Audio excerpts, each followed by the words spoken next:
Hello there YouTube, Devin here again. Today I have a long-awaited video for you. I've been kind of waiting for all of the bits and bobs to get here, and I'm missing one piece, and that's because the post office lost it, but we'll get into that. It's not really all that important of a piece anyways. It would have been cool to have all of them though. But what I have here is a set of web gear. I really like this set of web gear because it's, once again, it's a mix match. It's from Canada. But it's probably the oldest set of web gear I own that I would still actually use, and I do for a lot of historical things. In all intents and purposes, I use this set of gear. For the most part, though, I just had ammo pouches and the belt, the straps for a long time. And I recently have seen a lot of this come on the market, and I decided to get as much of the set as I can. I'm only missing one piece.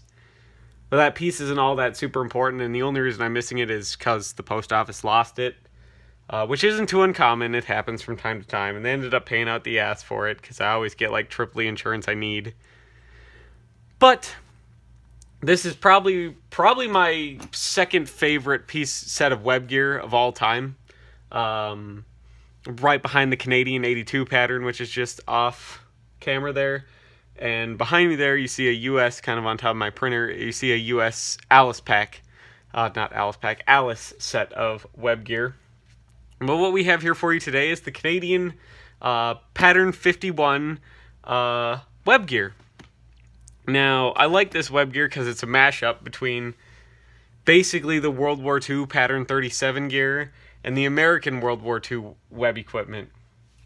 And it creates this really great mashup of effectiveness and an interchangeability between older Pattern 37 stuff, and even a lot of modern Alice equipment will work on this set. The set spans such a wide use, and it was used from 1951 well past when it should have been, discontinued because of what it's made out of.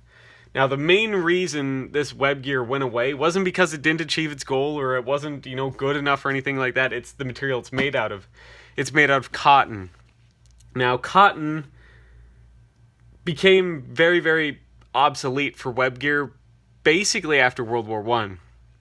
But it continued to see use for a long time because it was very cheap. It's very cheap to make cotton web gear. And the reason it became obsolete was because of chemical warfare. Cotton absorbs all those chemicals that it comes in contact with. So if it was like tear gas or something, it wouldn't be so bad. You could probably salvage the cotton. But when you start getting into more of the aggressive agents, such as like mustard gas or sarin or VX and stuff like that, and phosgene, this absorbs all those chemicals, and you really have to junk the whole set because there isn't a way to get the chemicals out of the cotton. And that's basically what killed cotton webbing, and you don't see it anymore today, is that fear of chemical agents and the fact that if you were ever exposed to a chemical agent, you'd have to get rid of the whole set of gear from everyone that was exposed to it. Now, we're going to start off, because this set of web gear has a kind of a long history, so we're going to start off with something kind of a little different. We're going to go to its predecessor. Now, its predecessor is the Pattern 37 equipment. And how Pattern 37 gear works is it looks just kind of like a standard cotton pistol belt, doesn't it? It has, a little hook made out of blackened brass. A lot of times it was shiny brass. In this case, it's blackened brass. You could find them with steel and aluminum and with other things too.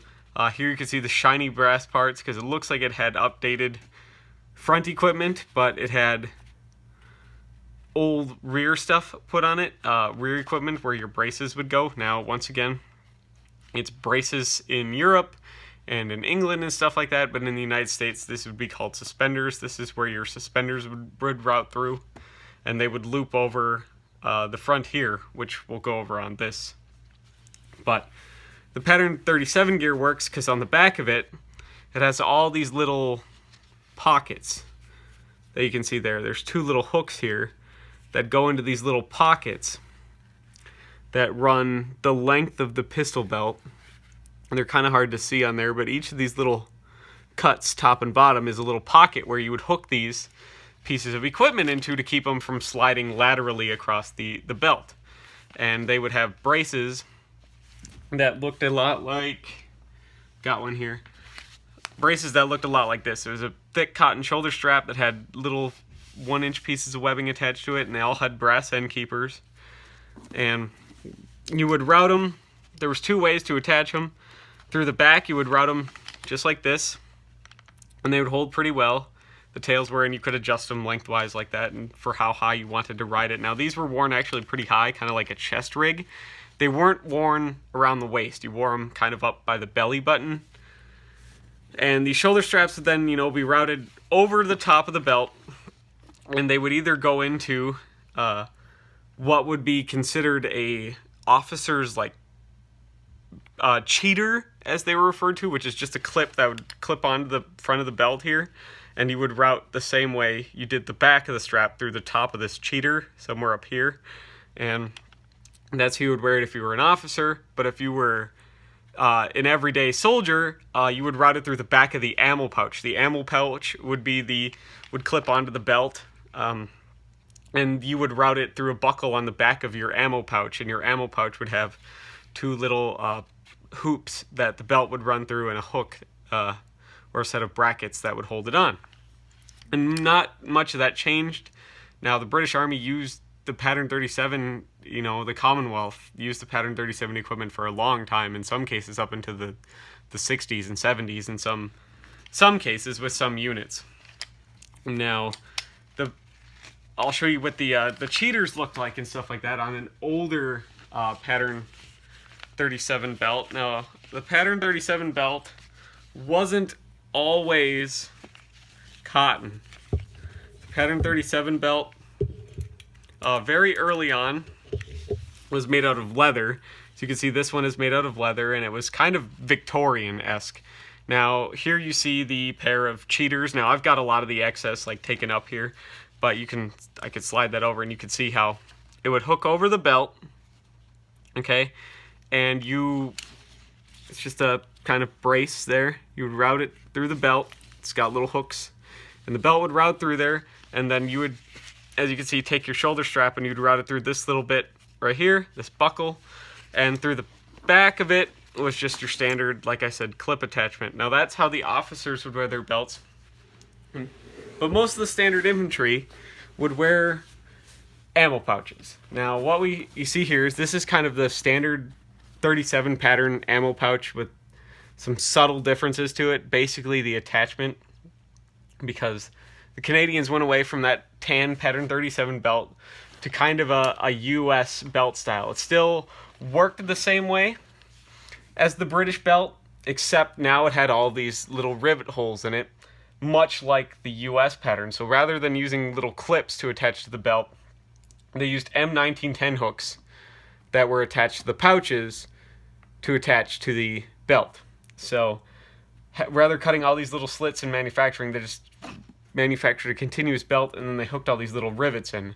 Now, the top sets of rivets and the bottom sets of rivets, because as you can see, there's three sets of rivets here. Now, the top and the bottom set were for attaching pouches and hooks and equipment and stuff like that. And the middle set, which you can see right here, is for adjusting the belt, because the belt no longer uses a clip that has a little hook that comes off the top and off the bottom to hook in those pouches. It uses this one little hook here in the center to route through these smaller rivets to adjust the circumference of the belt. And the buckles are still the same. Still that same kind of Victorian push through the hole and then hook over style, which stayed quite secure. It was very easy to use and maintain. Now, the pouches I have on here, like you've seen the medical pouch, which is right here. If I can prop this up here for you. The medical pouch, which is right here. You've seen that before. Next to it, we have the bayonet for the Lee Enfield rifle. This is the spike type bayonet. The bayonet frog does not have any attachment. It was just supposed to be held in place by 2 other pouches around it. This is by no means, by the way, set up how they would have carried it. But as you can see here, it's just the stainless steel tube. It's a little 2 pieces of webbing. The top piece of webbing is larger in circumference than the bottom one. It has a stud that would fit in between the 2 pieces of webbing and hold the bayonet frog securely. Now, the ammo pouches were used for a long time. They can hold... it's just a big open pouch. There's no dividers in it or anything.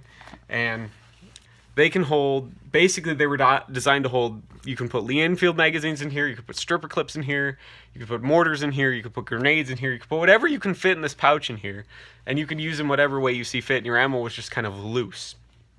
So it gave you this convenience to use a bunch of different stuff. Now, they were designed to hold the largest magazines that would have to fit in here would be Bren magazines.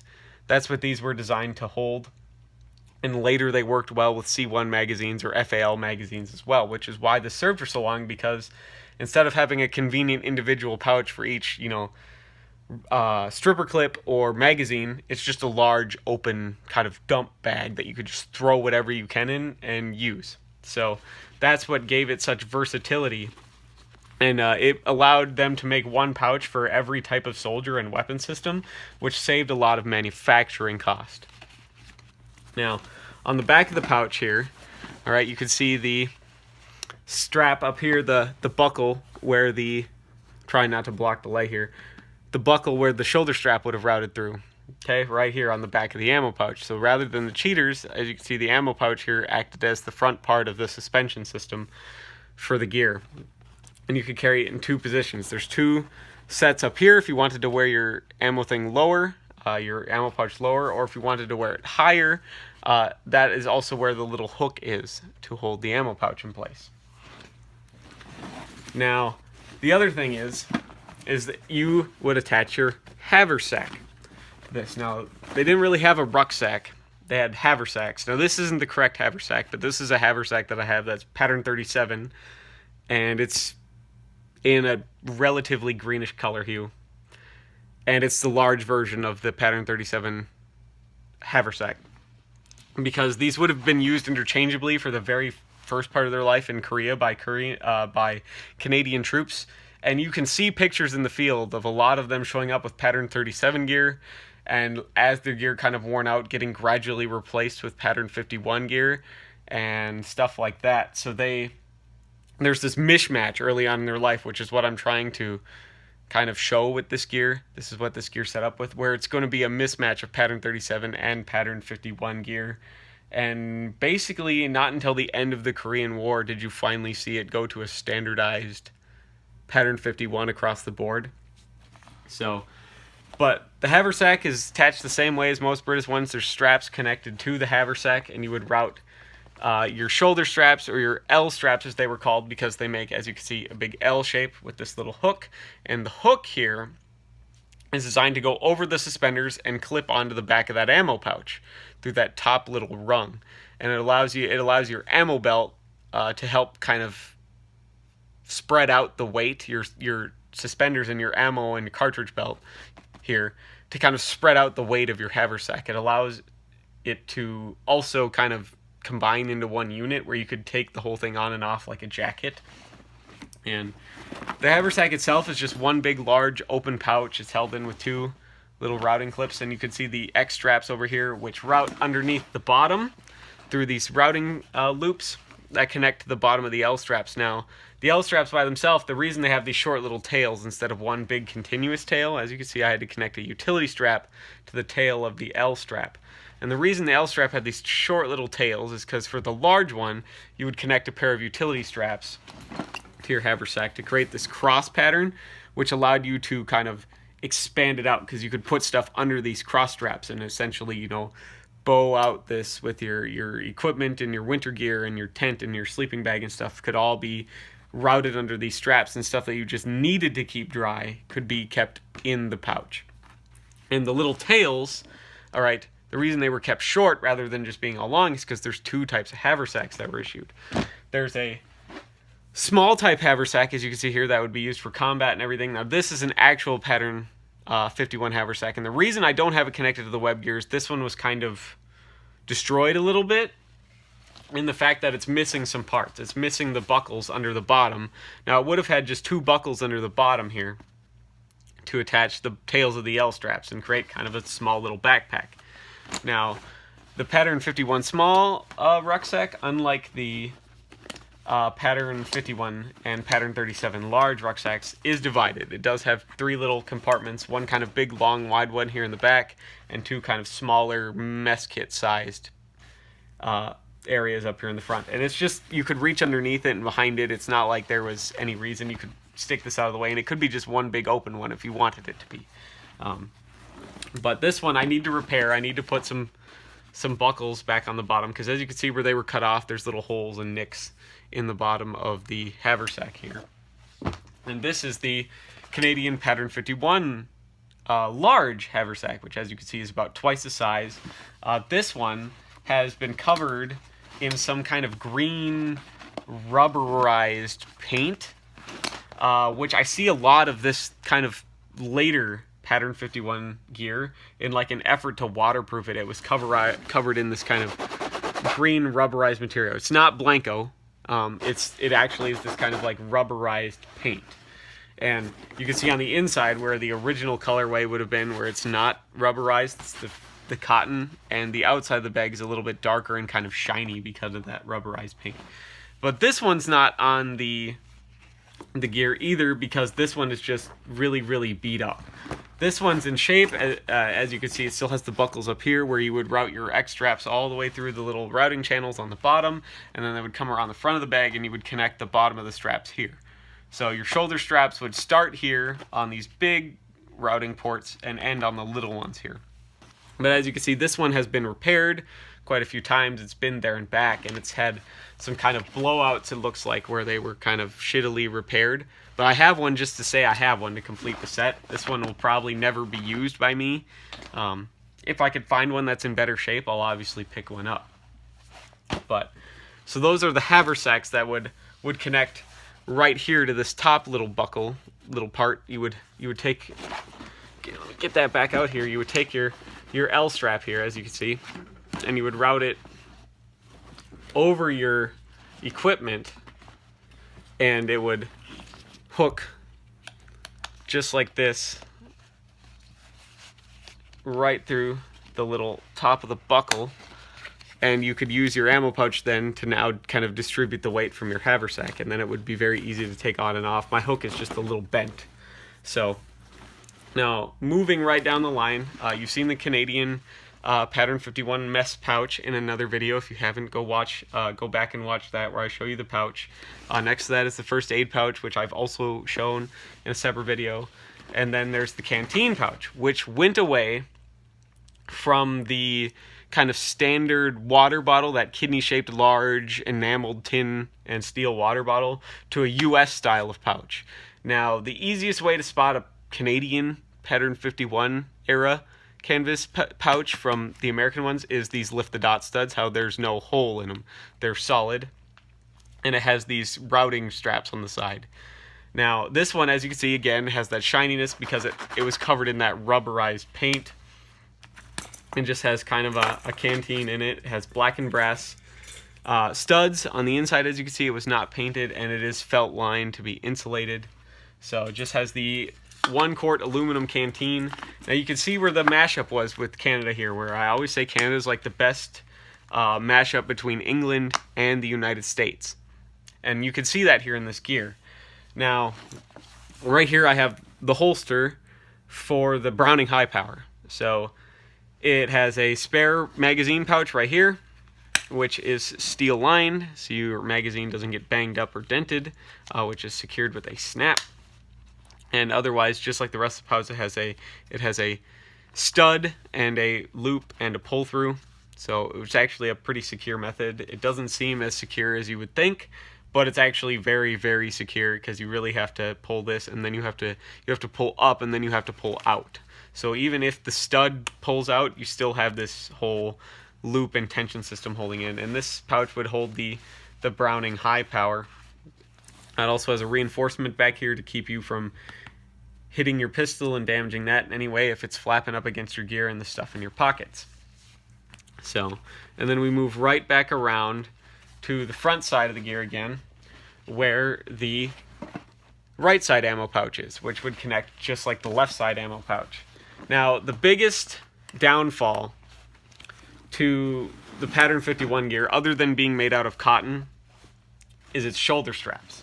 And the shoulder straps were really kind of the downfall of this. Now, they worked just fine, but the thing is, they weren't as strong and they weren't as durable as the Pattern 37 era straps. Now, as I showed you here, this is a very thick cotton, all right? And it has a very thick tail on it that is sewn in place. It's not the same piece. And it's just an overall heavier, sturdier cotton. So if I was issued this, I'd probably want to find an old pair of pattern 37 shoulder straps and use them, because these are they're just a thinner, more flexible cotton, and they would wear out a lot sooner than the pattern 37 ones. And rather than being separate, the shoulder strap is made, the tails of it, by folding over and stitching the shoulder strap. So it's just a double layer thinner kind of canvas. It works well, and it works just like the pattern 37. It still crosses here in the back. So this still sets up just like a pattern 37 belt, where it has one right strap and one left strap. And the right strap is the one with this little routing loop on it that the left strap can go through. Okay? And it would attach the same way via the little buckles in the back, and they would have the little tails that would hang down and everything. And it would work quite well, and you'd wear your gear, and it would set up kind of like this around the back. Right now, you're looking at the back, and that would be the front. But how it would normally be set up, all right, would be you would have ammo pouches in the front, as you can see here, just like how they're set up. It would be canteen on the right. If you were just standard, this is just, by the way, how the standard like soldier would wear his. The officer would be different. All right, canteen would be on the right, mess kit would be on the left, okay? Entrenching tool and everything would be in the center of the back. But because I have more pouches here and I wanted to keep it all together, this isn't how it would necessarily be worn.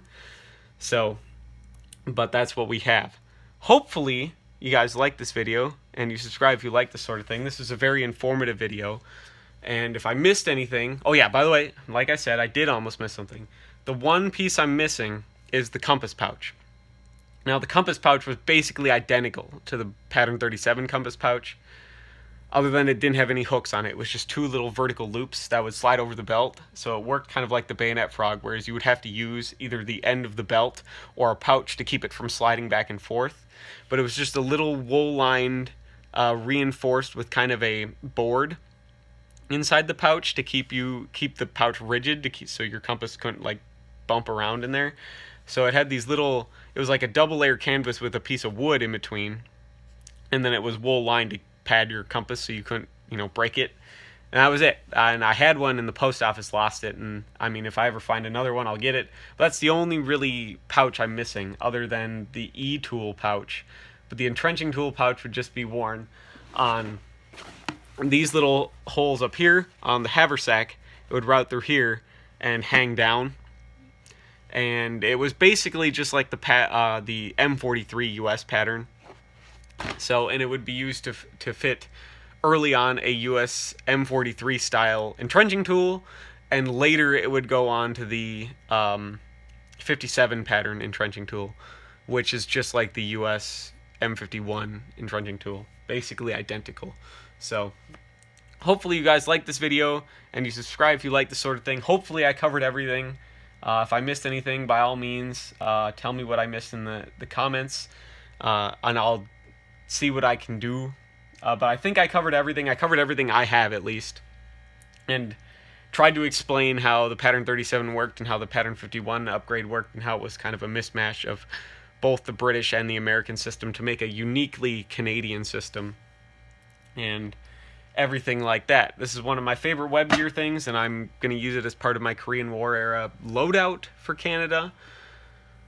And this has kind of just been a huge project undertaking, and hopefully you guys really like this video, and you subscribe if you like this sort of thing. It's been kind of a longer video because there was just so much to cover here. And I'd appreciate a like and subscribe if you don't have that. We just got over 900 subscribers. And if you have any user experiences specifically or anything like that, or questions on this set of gear, leave it in the comments. I'm getting a lot of off-topic videos, and that can be confusing, especially when a lot of you are from other countries and you ask me a question about something on a video that has nothing to do with the question you're asking. So you can go in the search bar and find the video, or a video that is at least close to the question you're asking, and comment on that video. It will still show up. You don't need to comment on my newest video for something that is unrelated. So please try to keep the comments to this set of gear in the comment section on this video, please. just for my own sanity's sake, as well as some other people who are looking for information on this set of gear. They don't want to see comments on something else in the comment section for this video, please. So if you could please do that for me, you guys, that'd be just awesome. It's not too hard. I'm just asking for an extra 5 seconds to make sure you have a question on a video that's on that topic, please. So thank you so much for watching. I'll see you guys in the next video. Bye.